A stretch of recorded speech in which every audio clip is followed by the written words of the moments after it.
happens. Welcome back to the second half of Pirate Smugglers in the Making of the Modern World.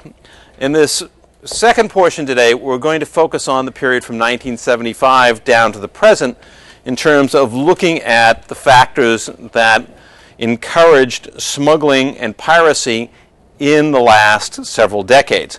As I said at the beginning of today's session, the striking fact about the last quarter of the 20th century and the early part of the 21st century is this, that the community of nations seem to be doing the kinds of things that would bring smuggling down, would largely eliminate it, because they were doing things similar to what had been done back in the late 19th and early 20th century, and that is lowering tariffs, opening up trade, reducing the other kinds of non-open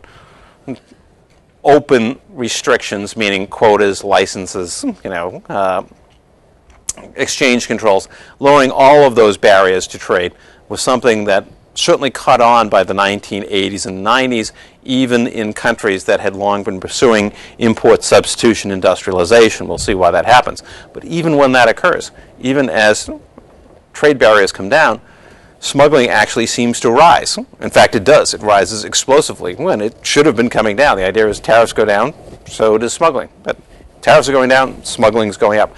We're going to see why this apparent overthrow of the rules that seem to work since we began looking at piracy and smuggling from the 1500s on. Now, in this period at the end of the 20th century, it's as if we have to throw the rules out. We have to see what's going on beneath all of this. Why is this happening? Okay, first of all, we've got to look at the force that was most important in bringing about this stage of globalization. As I said, I'm pretty much limiting my use of the term to talk about opening up trade and investment in the world, not getting as much into other issues of exchanges of cultural values, etc., although we have touched upon this in talking about the spread of consumerism in the world. But we're particularly looking at trade, free trade, and how does that affect piracy and smuggling. The agent for free trade back in the late 19th century was, of course, Great Britain as the dominant world economic power. And so, too, in the second half of the 20th century, the United States as the dominant world economic power took on that role as the agent of globalization. It is the country that has been most insistent on promoting these policies ever since World War II, when we were looking in the first half at developing countries putting up trade barriers and following import substitution industrialization ideas.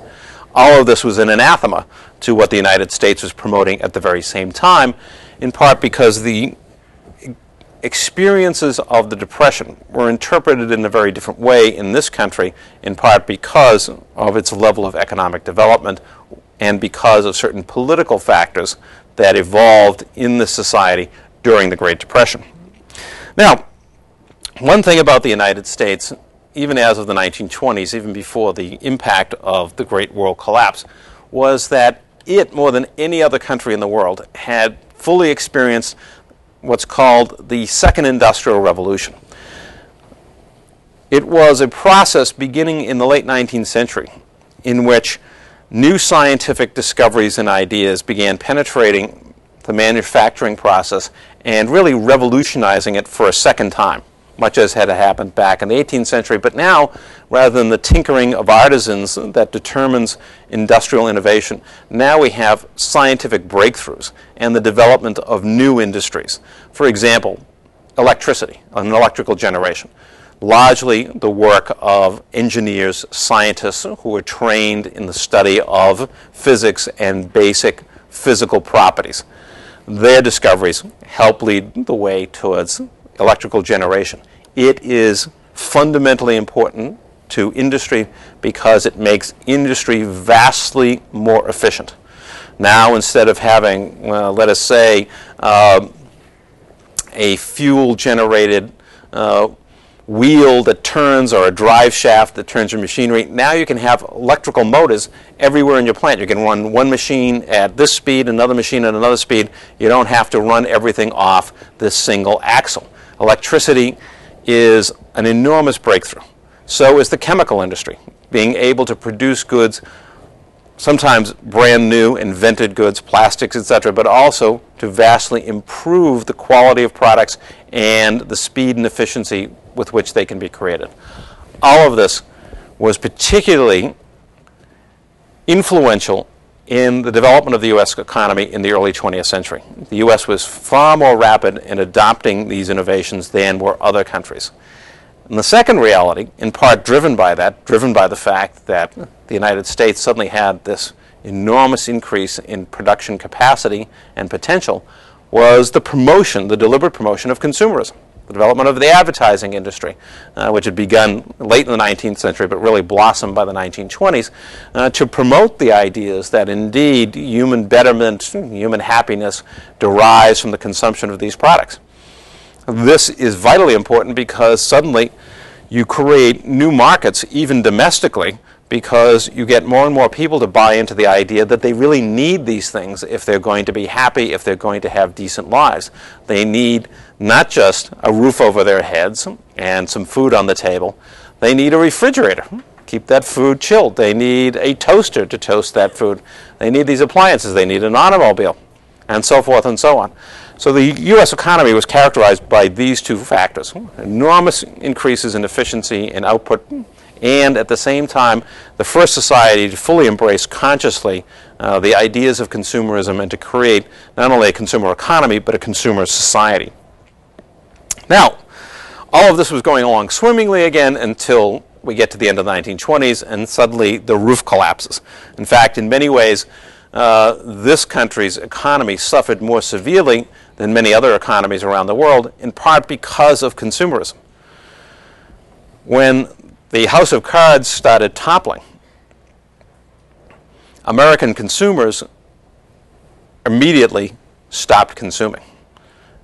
And not just consuming new products, but not paying for the products they had already purchased.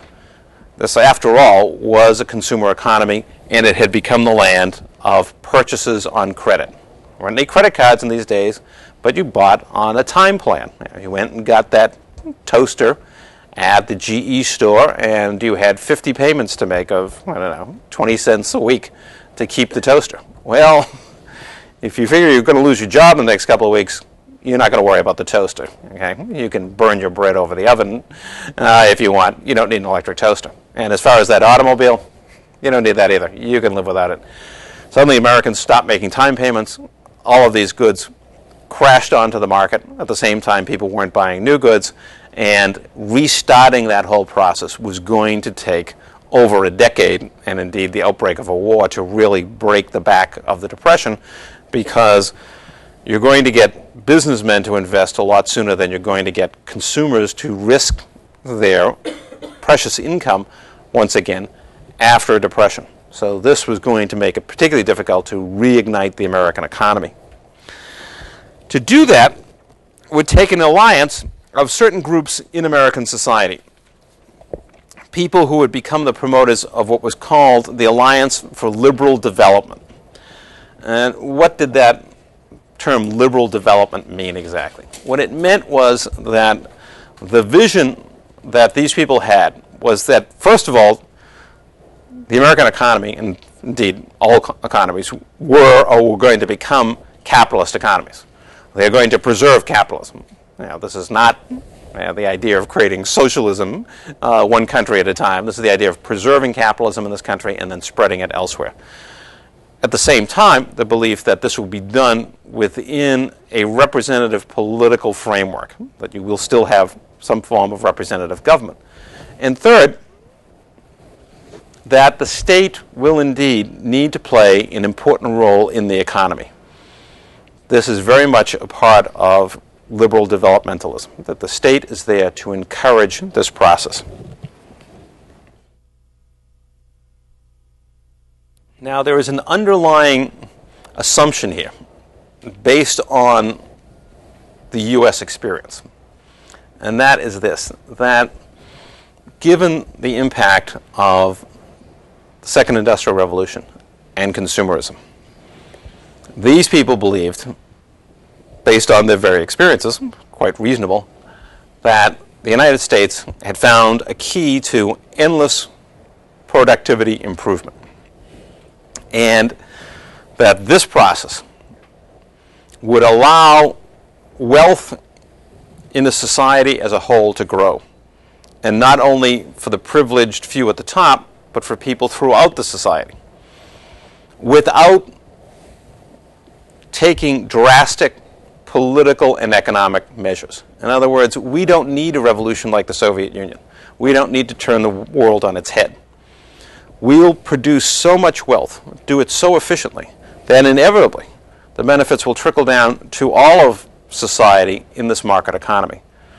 We don't need to disrupt our society. We don't need to overthrow the existing system, because this system is so efficient, once we can get it started again, that everyone in society will benefit from this process.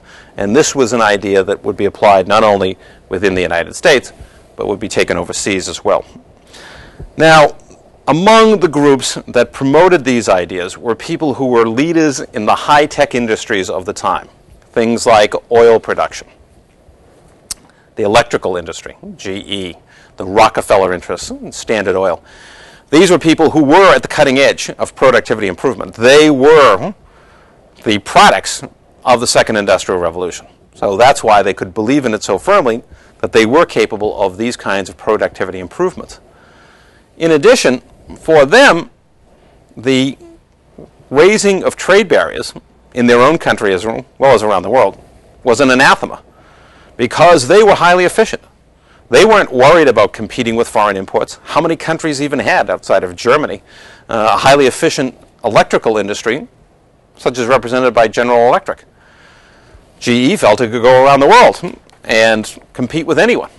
So they want free trade again. They want the barriers to come down. And they believe in the process that they will spread the secrets of American productivity, spread wealth and prosperity around the globe, and at the same time that they can do it in a process that avoids wrenching social and political changes. This is their belief system.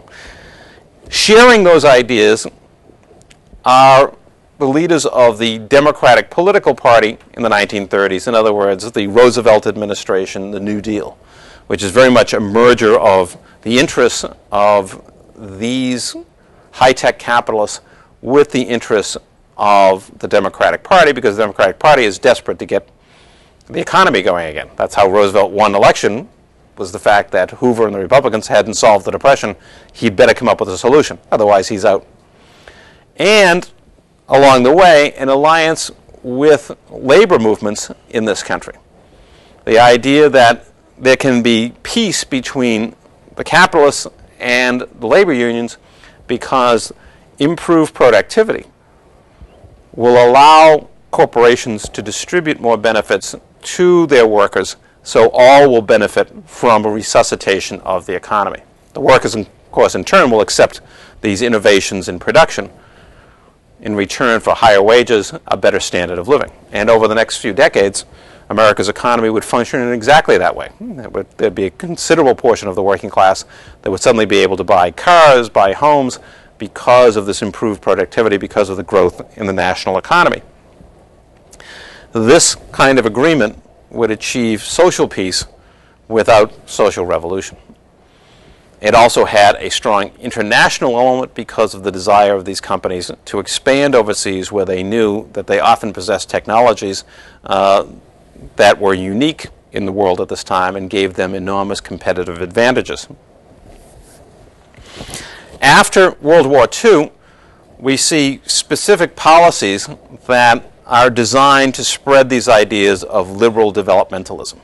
The Marshall Plan, the U.S.-funded effort to rebuild the economies of Western Europe, the rebuilding of Japan and the aid given to Japan were based on the same ideas, that governments overseas would follow these same precepts. The state would regulate and intervene more in the economy, but with the idea of building a capitalist system that would remain competitive but regulated, that would focus on productivity improvements as a way of redistributing wealth in society rather than through social revolution. These became the basic building blocks for the recovery programs in both Western Europe and in Japan. they would also become the basis for American developmental policy around the globe in these same decades. These ideas would be expanded beyond Europe and Japan to encompass most of the developing world to one extent or another. You know, how much time and attention the U.S. paid to any particular area depends on often political considerations. To carry out these grand strategies of sort of reinventing the world on an American model, the U.S. government developed a series of agencies to assist it in this process. So when we say the state is taking a larger role, it's not just in the domestic economy, it's internationally as well. Some of these agencies are multilateral. In other words, they involve not just the United States, but other countries, European countries and Japan usually. The IMF, the International Monetary Fund, whose main purpose over the years has been essentially to rescue countries who have developed serious debt problems, who are having serious exchange problems. The IMF is designed to step in, provide funding, loans that will help these countries out of these problems, while at the same time imposing certain requirements on them in terms of granting these loans. Inevitably, the IMF strategy is to encourage free trade, to encourage the private sector over the power of the state. That yes, the state is there to regulate, but it's not there to control the economy. The idea of state-owned enterprise, etc., is anathema. The World Bank, again, a multilateral agency designed to provide funding for large-scale development projects around the world. Again, these grants or loans come with certain requirements. You must be pursuing projects that are not going to encourage state control of the economy. They're going to encourage private enterprise. And secondly, you must design systems that will open the economy up to foreign investment. So these are not just sort of impartial agencies designed to help countries. They also come with a specific agenda, and that agenda very much reflects the ideas of liberal developmentalism in the United States. And then finally the World Trade Organization, which starts out as the GATT, the General Agreement on Tariffs and Trade, and later becomes the World Trade Organization. The idea of lowering tariffs among countries around the globe. Again, it comes with conditions. As we will see in a few minutes, things like trademarks, patents, copyrights are very important in a private enterprise economy to protect the intellectual property of corporations. To go into the World Trade Organization, you have to accept that you will honor these patents, copyrights, trademarks internationally, and that you will enforce their rights to this intellectual property. In other words, you're not going to allow citizens in your country to violate copyrights, patents, etc. So you will buy in to the larger system. You can have trade with us, but that means you have to accept the other rules of the game. Now, there are also U.S. government agencies that are specifically designed to promote the same plan. The United States Information Agency, which is designed to spread information favorable to the United States, favorable to our economic system and how it functions. In addition to that, we have the United States Agency for International Development, or USAID. AID does something similar to World Bank, somewhat smaller scale development projects, and again, they come with specific requirements. You want aid from us for a project, it has to encourage private enterprise. It has to ensure that the economy is being opened up to foreign investment. In the case of USAID, it also requires that any inputs that you require have to be bought from the U.S. They have to be U.S. products, but that's specifically to help out U.S. business. But more importantly is the idea that you have to be designing an economy in these development programs that's compatible with the ideas of liberal developmentalism. And then the CIA, the intelligence agency, to overthrow governments who don't really want to cooperate in these kinds of ways and that threaten this system, that want to nationalize industries, that want to close themselves off from the world system. Then you may get a visit from the CIA when you don't agree. All of this, both the multilateral and government agencies, designed to promote a liberal world order, characterized by free trade, opening up the system. And you're going to understand, again, there is this belief in the United States that this is beneficial for everyone in the world, but of course it's also particularly beneficial for the U.S. because the U.S. has the most efficient, productive economy, just as free trade was most beneficial to England at the time it was being promoted. And it's not just openness of trade, it's also openness in terms of foreign investment, that you will allow foreign investors to come in and invest in your economy. And this is one of the things that the import substitution industrialization process was often discouraging. They wanted manufacturing to develop, they wanted it to be domestically controlled manufacturing. American companies and European companies, etc., want the right to go in and invest in industry in these countries and not be excluded from it. So this is one of the other policies that's being promoted, that you'll follow a capitalist model. This is not to be state-run economies. These are not to be miniature imitations of the Soviet Union, the People's Republic of China, the Eastern Bloc. Yes, you can have a state, because every modern state and capitalist system has to have a regulatory function. There has to be somebody there, supposedly, to see things like Enron don't happen. But to regulate things, to set interest rates, all of this is considered a minimal requirement for a modern capitalist system, but not the kind of state-controlled command economies that you see in the Soviet Union. If you're going to follow that path, you're not going to be part of the system. You're not going to receive the benefits from the IMF, from World Bank, from U.S. agencies, etc. And along the way, inevitably, the encouragement of the other critical factor in the U.S. economic model, and that is a consumer society. That this is the basic kind of economy that had evolved in the United States. As we well know today, consumers really do drive the U.S. economy. If consumers stop spending, the economy collapses. All of these models the U.S. promoted were focused on development of consumer economies, in part because it's seen as a way of redistributing wealth, that people can, in fact, without social revolution, gain access to the goods of society if you have a consumer society that puts those goods for sale on a free market basis and an economy which can efficiently produce them. Of course, the other added benefit is that these consumers will also be consumers for products produced outside their own economies. If we have an open, free trade global system, then the consumer societies that we help create elsewhere in the world will become markets for the products that we produce and produce most efficiently. Now, of course, this model wasn't exactly embraced after World War II. As we saw in the first half today, countries in Latin America and Africa and the Middle East and Asia were adopting not, again, Soviet models, but import substitution industrialization called for high protectionist barriers, where there are tariffs, licenses, quotas, etc. Called usually, not always, but often for the exclusion of foreign capital, because dependency theory argued, well, that's the problem that keeps you underdeveloped, is you allow these foreign companies to come in, make all this profit, ship it home, they control the technology, you never develop. So many of these policies after 1945 that were being pursued in the developing world were almost directly opposed to what the United States envisioned as the future for the globe.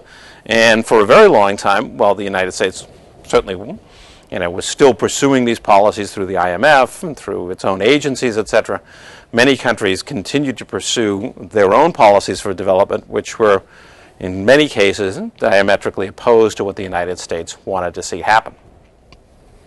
But after the mid-1970s, and particularly by the 1980s and 90s, that relationship, that conflict, if you will, between these different visions of what development meant and what lay in the future for the world economy, these conflicted relationships would change dramatically.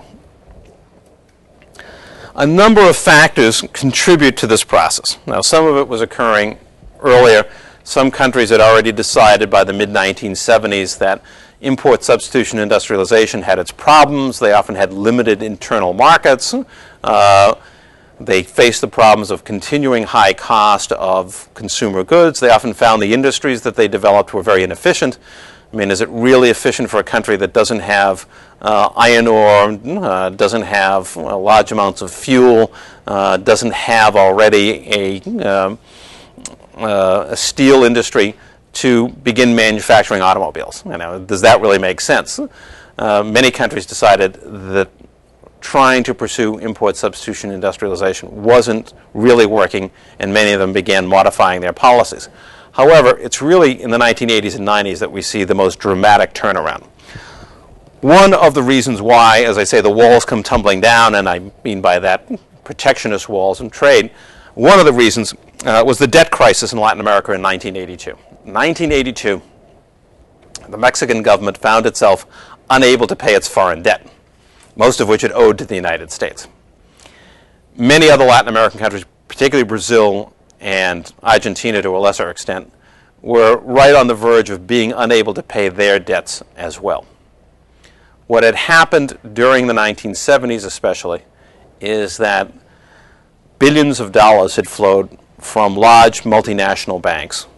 But in Latin America, this is particularly true for U.S. banks, Citibank, for example, J.P. Morgan, etc., Bank of America, had been loaning billions of dollars to governments down there, in part because the world was awash in petrodollars, dollars earned by OPEC countries when oil prices had been driven particularly high. They were looking for safe investments. They put their money in multinational banks. The banks had all this money. They had to get a return for it. Latin America became one of the places where it seemed you could get promising returns for loaning them money. So billions of dollars were being loaned in the 1970s to Latin American governments. Now, we're not going to get into all the whys and wherefores. Part of it was simply that investments were being made with the money that might have long-term returns, but many of these loans were short-term. In other words, you borrow money for 5 years, let's say $1 billion to build an electrical power grid, only it's going to take you 5 years just to build it, and another 5 to 10 years to start generating the new industries feeding off of that that will help you pay the debt off. Well, the problem is the debt is due now. The investment isn't going to show a return for another 10 years. Part of it was corruption, part of it was that economies were slowing. All in all, these countries found themselves unable to pay the debt in 1982. Now, a somewhat similar situation had happened, actually more catastrophic in terms of countries that literally refused to pay anything, back at the time of the Great Depression. However, on this occasion, these countries, in seeking a solution, began to make concessions about their protectionist policies as a way of solving the debt crisis. How are they going to get back into the world economy? Because nobody's going to loan them any more money. Not as long as the banks are worrying day by day whether they're going to get paid at all. The banks are worried. Citibank was worried about whether it was going to collapse. So how are you going to reassure them? How are you going to get back into the international flow? One of the ways that was eventually settled upon was by essentially trading debt for equity, which meant, and I'm oversimplifying here to an extreme, but all right, we owe this bank, say, $5 billion. We can't pay it anytime in the foreseeable future.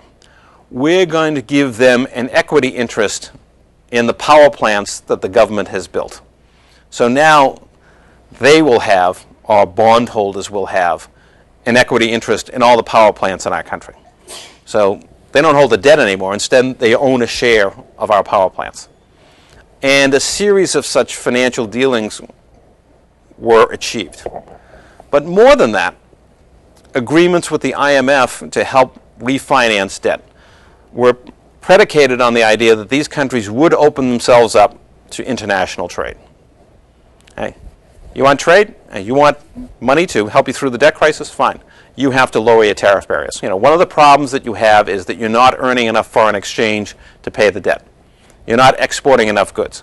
And that's because you have high tariff barriers that discourage trade in general. So you have to reduce the trade barriers so you can export more, so you'll have more international trade, you'll be able to pay your debts. These kinds of solutions to the debt crisis, trading national equity for debt, lowering tariff barriers, designed to increase trade and therefore increase revenues that could pay off the debt, help force many countries into more open trade policies and away from the old protectionist barriers of import substitution industrialization. In addition to that, we have the collapse of the Soviet Union in 1989, the great model of protectionism, of a planned economy, a command economy driven by the state. Now it's gone. And now another vast area for opportunities opened up both there and in Eastern Europe, where the absolute trade barriers are very restrictive trade barriers that had existed for decades are going to disappear. So that's going to open up a whole new venue. It's also going to make it difficult for many third world countries that had followed these protectionist plans and were getting aid from the Soviet Union in order to pursue them. It's going to make it more difficult for them to continue on these routes when they don't have financial assistance from the Soviet Union. Even in China, there is a radical shift beginning in the mid-1970s with the death of Mao Zedong and his replacement by Deng Xiaoping. Deng Xiaoping, who then headed China, began moving China in a very different course. Now, even today, most of China's economy is still dominated by state-owned enterprise. But the fact is, Deng began opening up the economy to international trade, gradually allowing some foreign investment, and even began privatizing segments of the national economy. Again, one of the largest economies that was essentially not a part of the free trade system starts to move in that direction after 1975. Another important factor is that in many countries in the developing world, technocrats were coming into power who had been trained in the United States. One of the aspects of liberal development programs that the United States had pursued for decades was bringing large numbers of university students from developing countries to this country to be trained in American universities, where they learned, of course, the basic principles of American economic orthodoxy, liberal developmentalism. This is how it works. You have a private enterprise system, you got a regulatory state, etc. You have improved productivity, minimal role for the state in the economy. These people were starting to come into positions of power in many countries. So when the questions came up about, well, how do we solve our debt crisis? What do we do?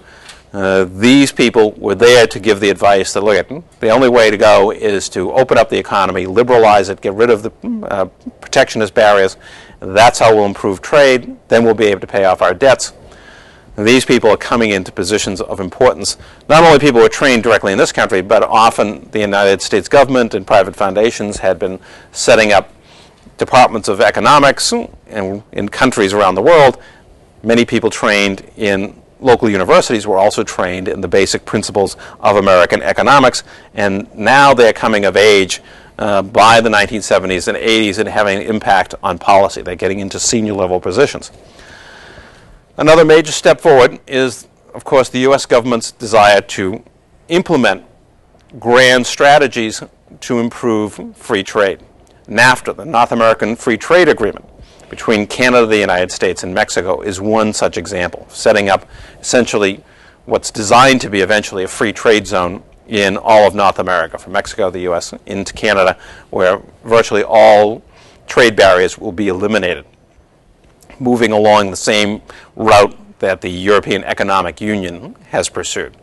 This is another major step forward as the U.S. government really begins to push this kind of trade agreement. So we really do enter a new era of free trade. In part, has to do with debt crisis, the collapse of the Soviet system, the reform of the system in China, the rise of technocrats who are trained in liberal developmentalism by the United States, either directly or indirectly. All of these factors help influence this movement towards opening up the world's trade. Now, of course, I've already said several times, it's exactly in the same period that smuggling and piracy are going up astronomically. Why is that? I mean, we seem to be moving along in the right direction to eliminate or reduce smuggling, and here it is exploding instead. Part of the reason, the same factor that we talked about in the earlier period, 45 to 75. And that is, with world trade growing, again, at a very handsome pace, 5% a year at least, world trade grows, but bureaucracies, customs bureaucracies, don't grow or get funded nearly as efficiently. And the example in the U.S. in the 1990s, that U.S. customs inspectors inspect only 3% of the containers coming into this country. 3%. I mean, you could ship the industrial production of Europe to the United States without paying tariff, put it in containers, and the reality is they'd only find 3% of it because they only check 3%. The spread of consumerism around the globe, not only to new parts of the world, and part of this is the improvement in communication systems with not only radio, which has been around for years, but particularly television and its visual images by the 60s and 70s into the developing world, and then satellite television, which makes it possible to receive signals just about anywhere in the world. Computers, the international online systems, all of this spreading these ideas. And spreading them not merely among the groups that had participated earlier, the sort of upper middle class and the elites, but now down through every level of society, so that logos of American consumer goods can be found from, dusty little towns in Argentina to peasant villages in the heart of China. These images are reflective of the growing penetration of consumerist ideas, and therefore millions and millions of people, hundreds of millions of people, are, over the course of the second half of the 20th century, joining the consumer economy. They are becoming a major force, not only globally, but especially in their own countries, wanting some of the basic products of modern industry made available to them. And usually these are products not produced in their own countries. Usually they're products produced often in America, but especially in the industrialized societies. Some examples of how pervasive this is are best taken from U.S. corporate statistics. Here I point out, under Coke is it, Coke by 1997 is getting 80% of its profits from outside the U.S.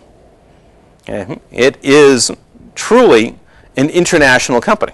I mean, most of its profits come from sales and services of various kinds that it sells or provides outside of the United States itself. And it is hardly the only example of a major U.S. corporation that relies heavily, if not primarily, on the global market. McDonald's, 59% of their sales are outside the U.S. Okay? So here again is a company whose primary source of sales lies outside of the United States, a truly international corporation. And then, of course, Nike, with 43% of its sales, and again, these figures are all from 1997, 43% of its sales also coming from outside of this country. So these kinds of statistics demonstrate just how pervasive the influence of consumer products are through so much of the world, how millions upon millions of people have been added to the consumer economy, the global consumer economy, as the decades have proceeded. And this has rapidly accelerated through the last quarter of the 20th century, and particularly because of all of the advances in communication systems that make images, advertising, and consumer products so widely available. Another factor that plays a role, in addition to the fact that we now have millions upon millions of people who want consumer goods, goods that are primarily available to them only through international trade, another factor is the weakening of state systems, the collapse of the Soviet Union and Eastern European governments. I mean, it's pretty difficult to enforce any customs duty, even if it's a lowered one, if the government is disintegrating, if bureaucracies are falling apart. For example, in the Soviet Union, there have been massive smuggling operations involving not what we usually consider the prime targets, consumer goods that have high value. We're talking about mineral products. Huge amounts of mineral products from Russia have been smuggled through the Baltic states out into the world economy. Countries like Latvia and Lithuania suddenly appeared to be major exporters of mineral ores. Why? Because it's all being smuggled from the Soviet Union. So when you can get smuggling on that scale, when it becomes feasible to smuggle, train loads of iron ore, etc., out of the country, there's not much control left. The end of Maoism in China created similar, although not nearly as catastrophic a problem. The government doesn't collapse.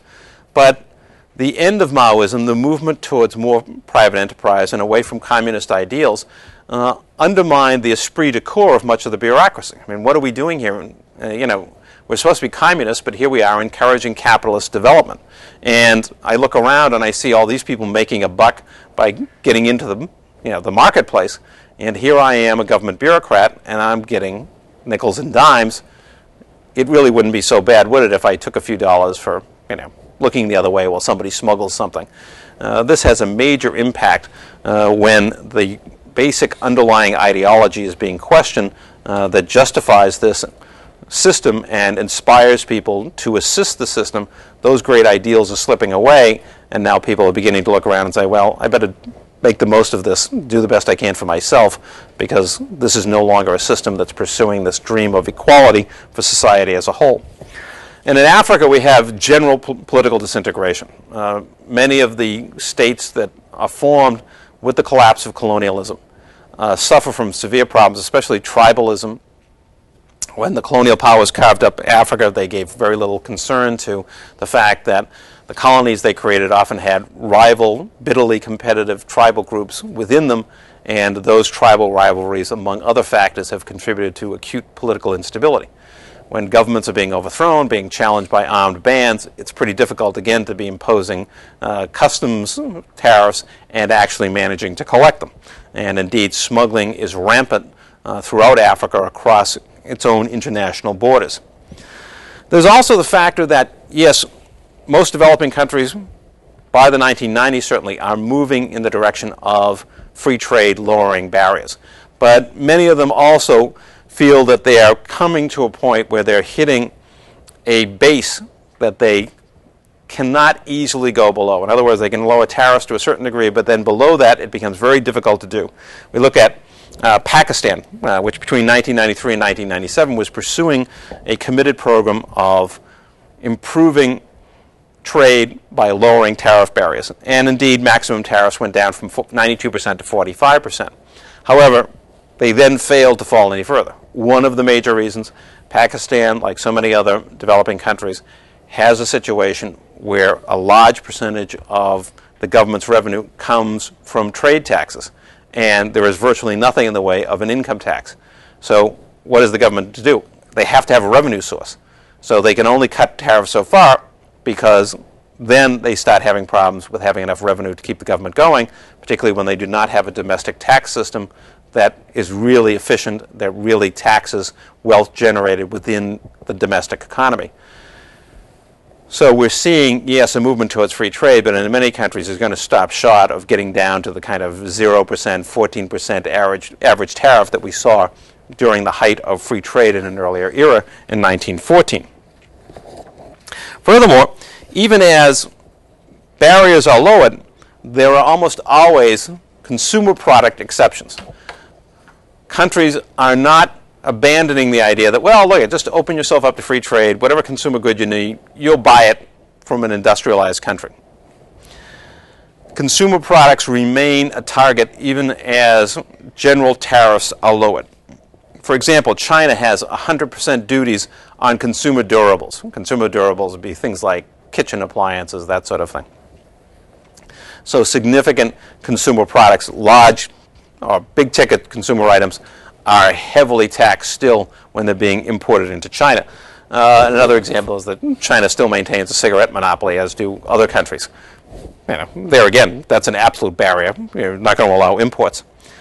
India continues to use a licensing system for consumer products. In other words, you have to get a government license to import these goods. And of course, the purpose, again, as always, is to limit the import of such goods into the domestic economy.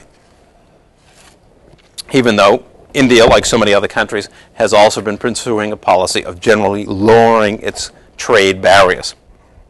But still, consumer products remain a major sticking point. In addition to these factors, there is the transformation that's gone on in free trade zones. What were really free ports in the past, like Gibraltar, like Hong Kong, are now authentically called free trade zones because they're someplace where you don't just drop off, a cargo and then have somebody else pick it up later for shipment elsewhere without paying tariffs. They have become far more than that, and they have experienced an explosive growth.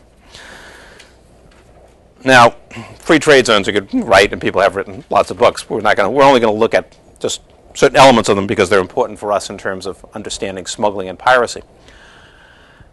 Many free trade zones today are what are called general purpose zones. In other words, it's not that you can just bring a good in, leave it there, and then pick it up or have somebody pick it up later and not pay tariffs.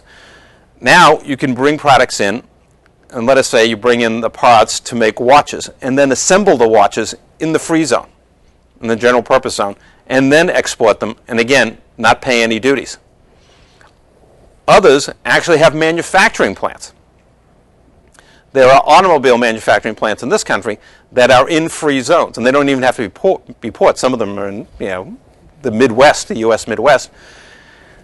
You got to say a Toyota plant. It's in a free zone. So the parts that they bring in from Japan or wherever else they may be importing, from Mexico, etc., they don't pay any duties. They don't pay any export duties because it's a free zone. So you actually have a total manufacturing operation functioning without having to pay any import or export duties.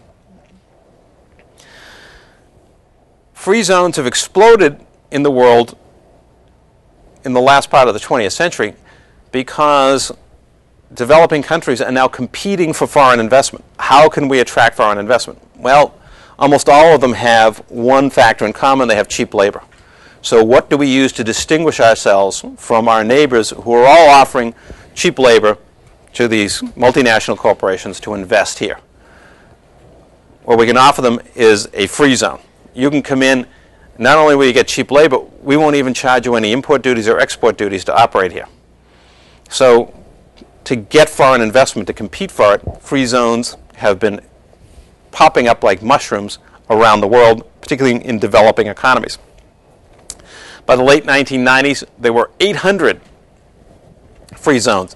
Maybe more because they're actually been having trouble keeping track of all of them. But 800. Remember, we were talking about 30s and 40s back in the 1960s.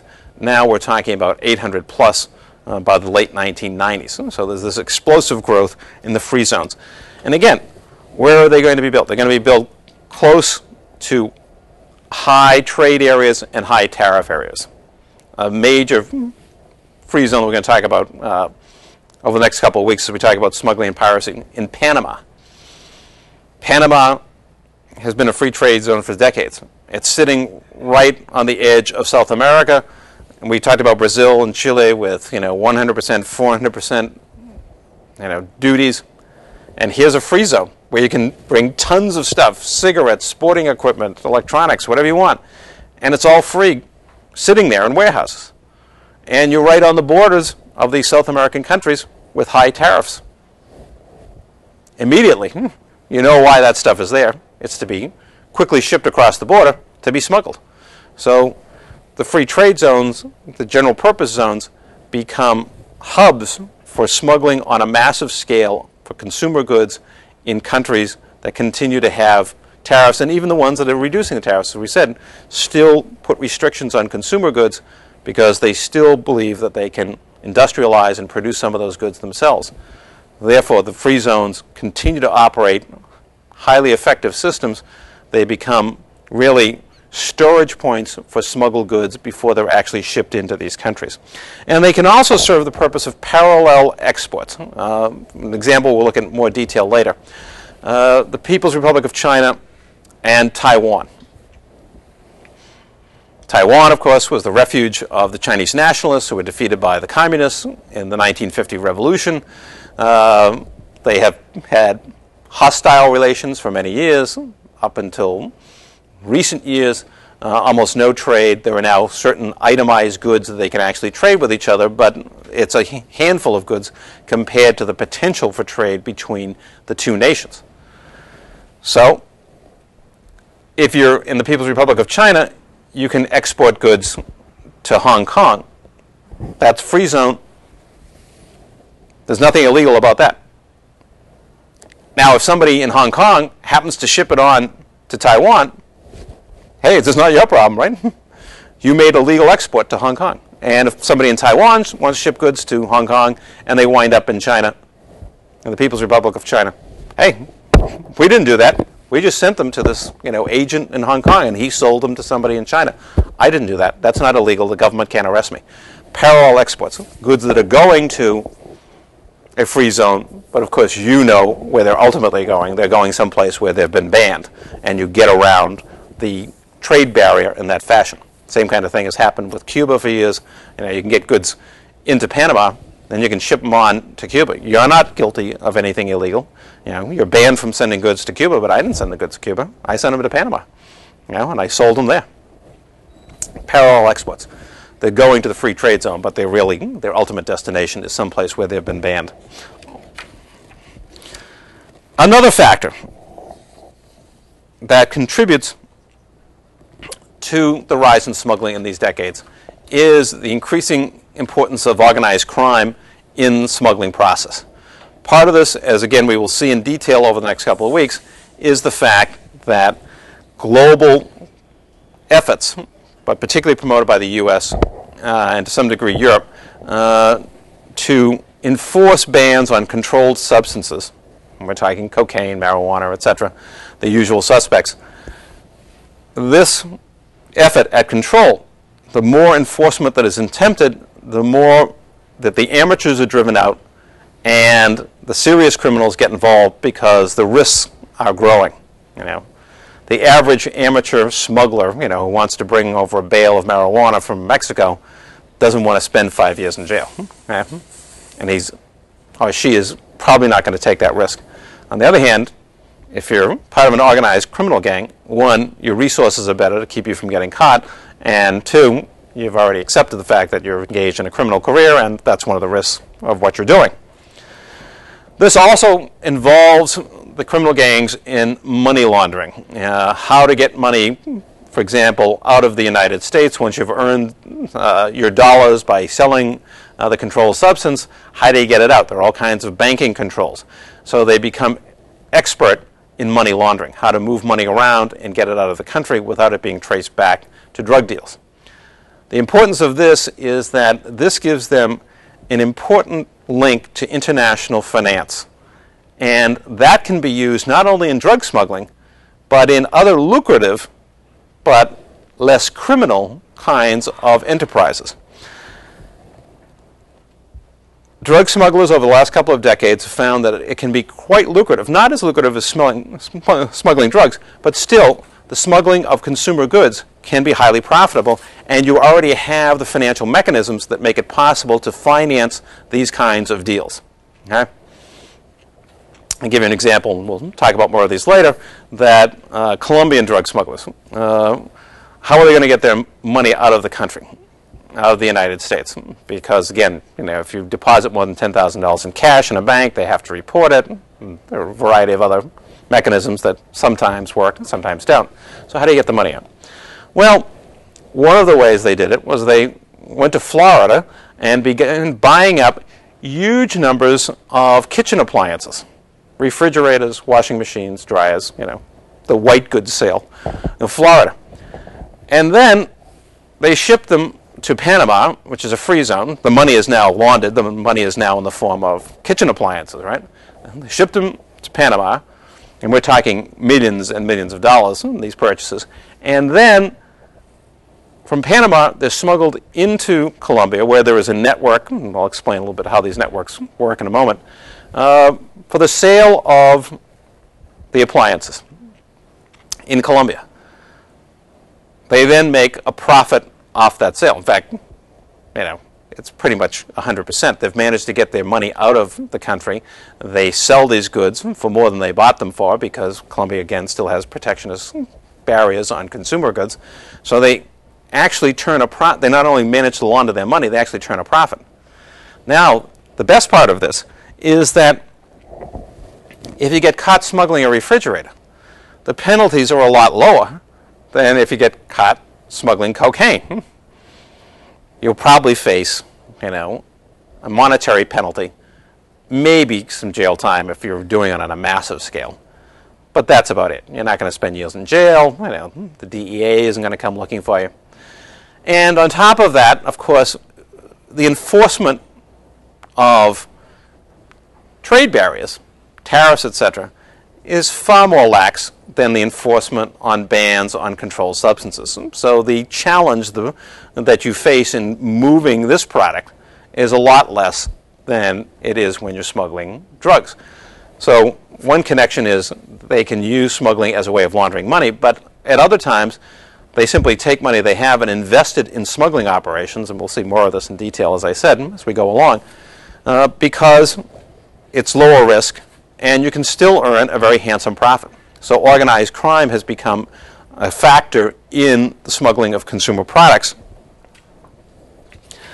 Now, another factor that plays in here is one that we've seen historically operate very efficiently, and that is you don't have pirates and you don't have smugglers unless the government is either encouraging it or at least looking the other way.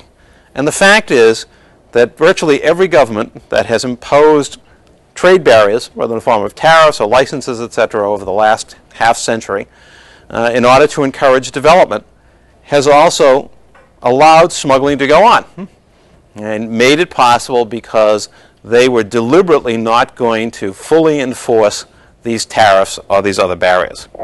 Now, you might well ask, are they crazy? I mean, why are you going to the trouble of creating all these barriers to encourage development, and then you turn around and allow people to smuggle and get around them? There are a number of rational reasons. Just as the trading empires in earlier centuries had rational reasons for allowing a certain amount of smuggling to go on, a certain amount of smuggling, for example, well, look at the colonists in the Western Hemisphere are going to starve unless they can buy food and other products from British privateers or French privateers. So we've got to allow some of this to go on, because otherwise the systems are going to collapse. So too, modern economists in developing countries have come to similar kinds of conclusions. There's got to be some leeway here, otherwise the system really will topple. One basic force that they're responding to is consumer constituencies. Okay, it's fine to say, look, every consumer good has a 100% plus import duty on it, and then we've got other more subtle mechanisms that raise the price even more, like quotas. Fine to say that, but then what about facing the wrath of a population that says, suddenly I can't even buy a pair of sneakers in this city because they now cost, they always cost $100, now they cost $500. People want consumer goods, and if you're going to ban them completely and make it so expensive they just can't be purchased, you're going to have a rebellion. So in part, you need a safety valve, and smuggling provides some of that. That some goods are going to make it in through smuggling, and therefore people are not going to explode. They're going to be unhappy, but they know, well, I can go down to the local market and find smuggled goods and get them at least a reasonably decent price as opposed to what officially imported goods are going to cost. So part of it is to appease the consumer constituency, which of course over the decades is growing ever larger. So an ever larger part of the population wants to see these consumer goods.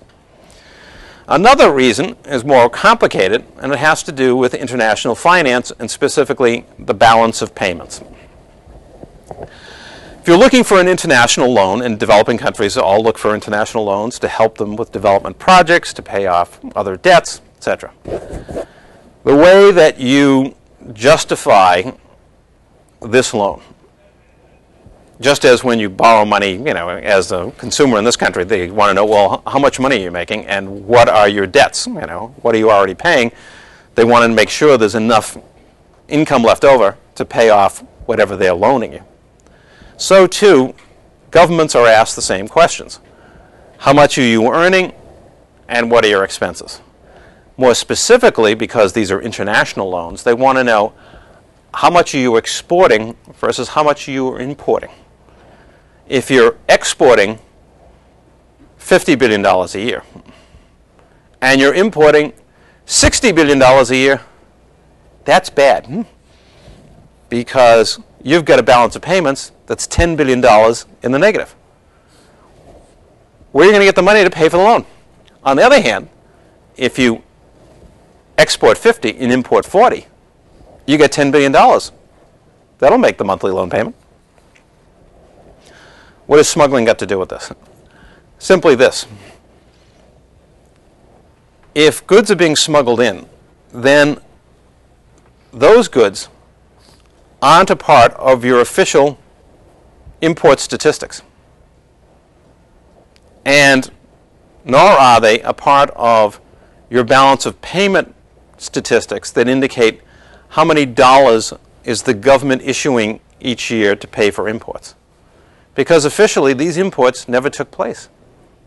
So maybe the real picture is you export 50 billion, you're also importing 50, but 10 billion doesn't show up because it's smuggled. So smuggling can have a positive impact because it makes your balance of payments look better. It makes it look like you're actually exporting a lot more than you're importing, and therefore it keeps the bankers happy. They'll at least give you the loan. Now, whether you can pay for it or not is another matter, but hope springs eternal. So it actually can help the international finances, at least in the short term, of developing countries. Another positive factor that economists see is competition for monopolies. Remember, many of these governments encourage individual entrepreneurs to set up and gave them rights to creating monopolistic enterprises in various industries as a way of encouraging them to go into that industry in the first place. But of course, the monopolies often prove to be either inefficient or, at the very least, are going to charge high prices.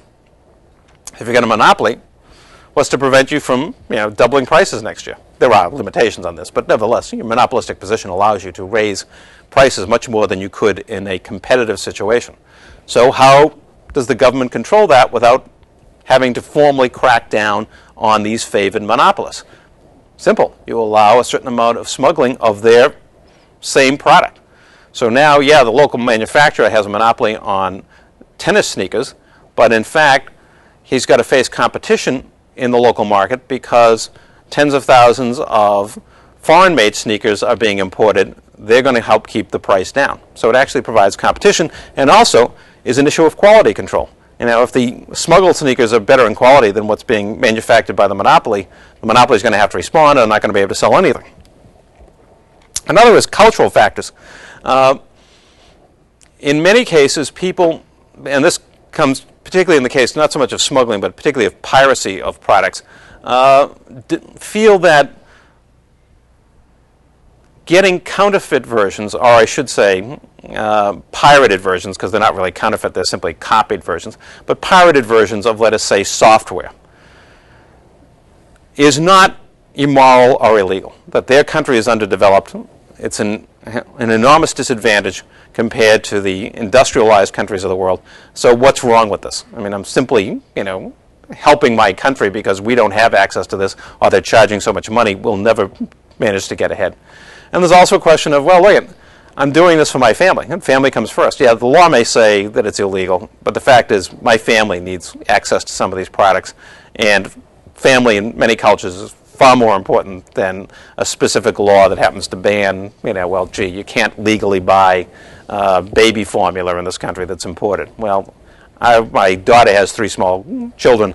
I want to make sure that they have what they need to be taken care of. I'm going to buy the smuggled stuff. That's all there is to it. Family's more important. And then, in many instances, developing countries see particularly pirated software and other pirated technologies as a fast track to development, in part because they can get these technologies at low price by pirating them, but also because they can actually turn certain pirating operations and even smuggling operations into important economic growth locally.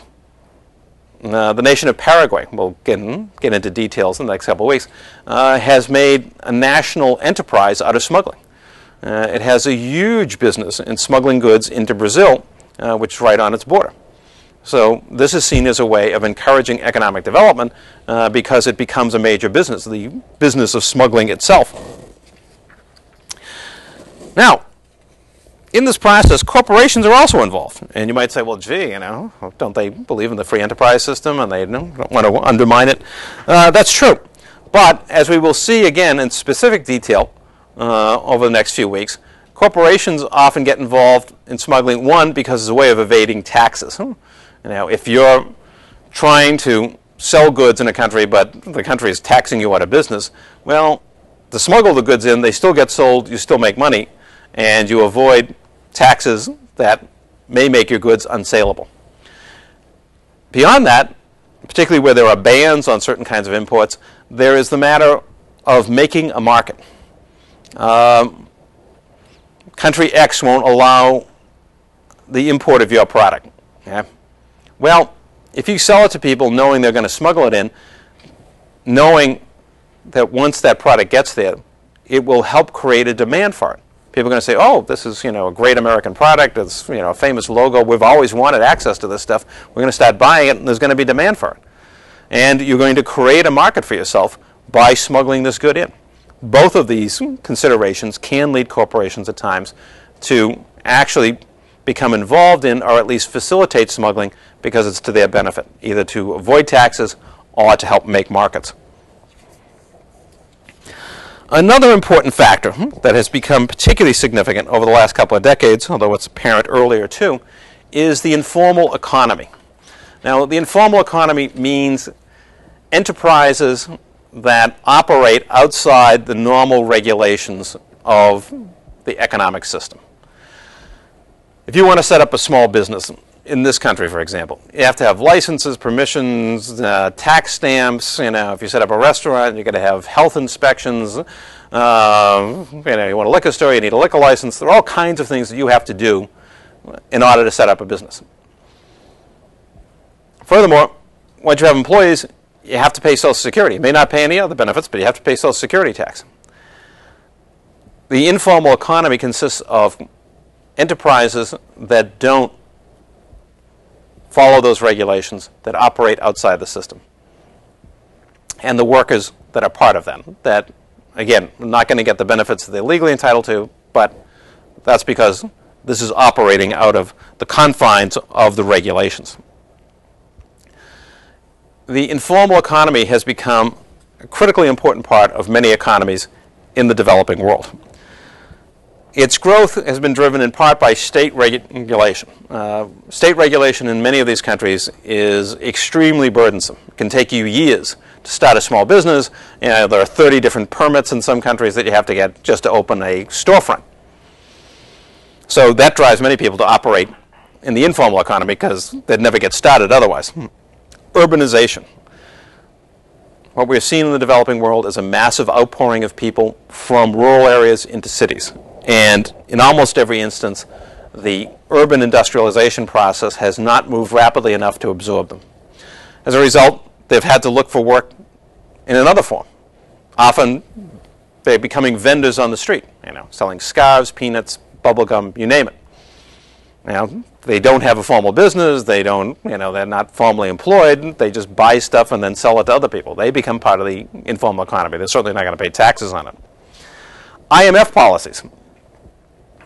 To get loans, countries have often been forced to drastically reduce their bureaucracies, to cut social services and support for people. People are out of work. Where are they going to find jobs? High unemployment. They start businesses on their own. They start working for somebody, off the clock. So the employer doesn't have to pay benefits, and they can at least have an income. Privatization has had much the same effect. Many governments have been told, look, you want loans, you have to privatize. In other words, you have to take state-owned corporations, turn them into the private sector. And the private sector is going to say, well, the state corporation is bloated, has too many people working for it, we fire half the people. They're in the same situation as the state bureaucrats. You've got to find a job, sluggish economies, you go out and work in the informal sector. And all of this, of course, is a product of growing poverty. People have very few other choices. They're going to go out and work for people who are not going to pay them benefits or simply vend products on their own because it's the only way to make a living. The size of the informal economy is indicated in part by the statistics I have here, although all of these are estimates. It's like estimating smuggling, since it's illegal. They don't keep official statistics. But it's estimated in 1985 that 25 to 35% of the gross national product in Mexico a quarter or up to a third of the gross national product, all the goods and services produced in Mexico, was coming from the informal economy, from these operations that are outside the regulated system.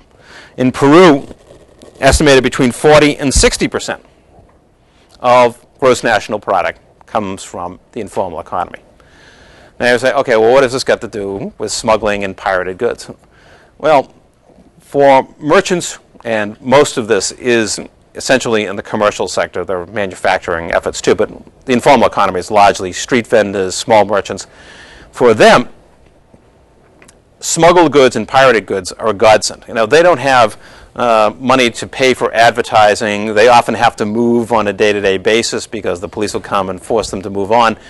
Where do they gain an advantage, a competitive advantage with large established stores, department stores, grocery stores, etc.? Smuggled goods, pirated goods that are going to be cheaper than what's sold in the formal economy, where import duties are paid, where taxes are paid, etc. These become major outlets. When the drug smugglers had all of those kitchen appliances to sell from Florida and Colombia, where did they go? They went to the informal economy. There are thousands of distributors. We're going to talk a little bit about them again in the next couple of weeks. And these people are a ready market to sell these products for you. And of course, they know they're smuggled, but the fact is they're cheaper. This gives them their competitive advantage without advertising budgets, without established locations. Now, of course, most of what we've been talking about is smuggling, but this is also an age of renewed piracy. A new kind of piracy.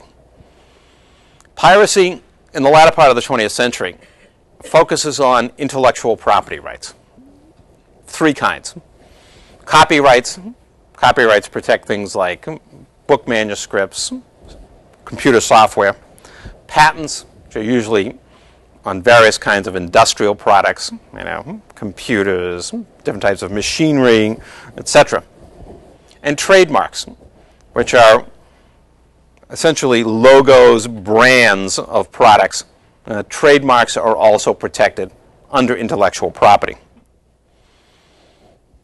Now, it's easy to understand copyrights and patents. Trademarks are a little harder to understand, you know, what is their value? Well, it largely has to do with branding of products, that companies like Coca-Cola, etc., establish a brand name, which in people's minds comes to stand for quality, comes to be associated with positive images of the product.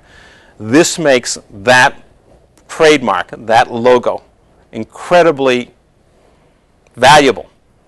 You put that on a product, you know, you take Coca-Cola, and Coca-Cola does it itself. They go around branding other products. They take drinking water, you know, bottled water, and they put a Coca-Cola brand on it, and a lot of people buy it and say, oh, well, that's quality product. You know, when it comes to drinking products, Coca-Cola is great. You know, it's a quality product. So now, you know, as far as you know, the water came from the sewer, but the fact is it's got a logo on it that says it came from a quality operation. Imitating those trademarks can mean you can take, you know, a cheap watch and convince somebody, you know, that it's worth $10,000 because of the trademark that it's carrying. So trademark piracy is just as valuable as the pirating of copyrighted material and patented material. In many cases, we're also dealing with counterfeit goods. In other words, goods that are manufactured to imitate and look like brand name products, but are not. Pirated software, which in this case is not counterfeit. I mean, it's the same product. You know, you've got a copy of Microsoft Windows. It's just that you've made 50 more copies and you're not paying a license for it, and you sell those. So it's the same product virtually. I mean, they'll say, well, it's not quite the same quality because it's been copied, but it really is. The problem is for the company that you're not paying them a licensing fee to sell those other copies. So pirated software is not usually a question so much of quality, and indeed with CDs now, videos, for example, and music CDs, the reproduction equipment is so good that the quality is usually the same, but the fact is you're not paying a licensing fee to the firm producing that, so this has an enormous drain. Because of the expansion of the consumer market, this is the new piracy. This has become not as large a problem, but a major problem competing with smuggling on the world market in terms of challenges to the global trading system that has arisen over the decades, because if people are going to participate in it, they're supposed to play by the rules. Pirating their software, their other products, is a violation of those rules, and there are as serious efforts to end that as there are to end smuggling. Summarizing all of this, and again, we're going to look at concrete details of this over the next few weeks, some specific examples.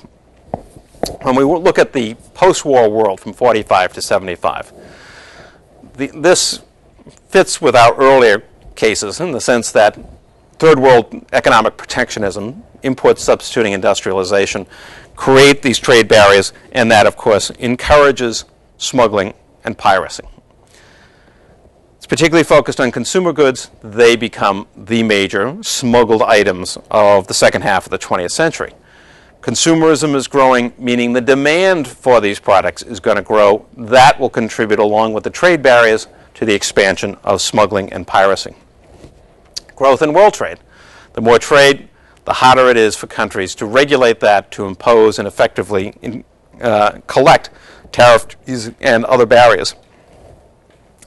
We've seen both after 45 and after 75, there are actually benefits to smuggling to protectionist countries. Helps ease consumer complaints. It helps their balance of payments, helps them get foreign loans. In the post-1975 era, we saw the triumph finally of US-led globalization. Liberal developmentalism as propagated by the United States after 1945, particularly after 1975, it's starting to win its struggle with the protectionist economies in the developing world. But at the same time, there is still false free trade, that as much as countries are lowering their barriers, it's not as if they're engaging in total free trade. Pakistan, for example, lowers its tariffs, but they're not going to eliminate them. There's the growth, again, of the consumer economy now spreading ever more widely, encompassing not only the upper middle class, but working class people, all groups in society. Ever larger demand for goods that are being smuggled. And there is the weakening of state systems, state power, the collapse of the Soviet Union, the changes in the People's Republic of China, problems in Africa, governments less able to continue to impose these trade controls and barriers. The growth of the informal economy, a huge marketing network that develops in most developing countries for pirated and smuggled goods as people go outside the regulated economy to make a living. Free trade zones that create nuclei with free trade close to the borders of protectionist states, ideal opportunities for smuggling. We saw the example of Panama into South America. We'll see more. And finally, there are reasons why corporations will also engage in smuggling in order to evade taxes and to make a market. Over the next 2 weeks, we're going to take the variety of factors that we've looked at to understand why smuggling occurs, not only because of protectionism, but because of other factors, and see how this actually works out in a series of cases. And things ranging from controlled substances to watches to cigarettes. How does this all happen? Until next time.